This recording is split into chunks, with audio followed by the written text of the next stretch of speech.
कपिल को मैंने ही बॉलिंग सिखलाई है, कपिल को मैंने ही बॉलिंग सिखलाई है। अजहर तो बेगम का छोटा भाई है। कपिल को मैंने ही बॉलिंग सिखलाई है। अजहर तो बेगम का छोटा भाई है। मैंने हर वनडे में जान बचाई है। एक एक बॉल में 2-2 छक्के पेले हैं। मैंने हर मैदान में पापड़ दिया। ठुमका देना कब हेमा को आता था, ठुमका देना कब हेमा को आता था। गला लता का बचपन में बन रहा था। अमिताभ तो देख के ही कर रहा था। एक एक फिल्म में 10-10 गाने पेले हैं। मैंने हर मैदान में पापड़ बेले।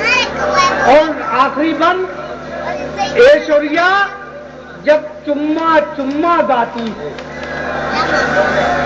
ऐश्वर्या जब चुम्मा चुम्मा गाती है, कमर चलाकर नागिन की लहराती है, मुझको तब बचपन की याद सताती है।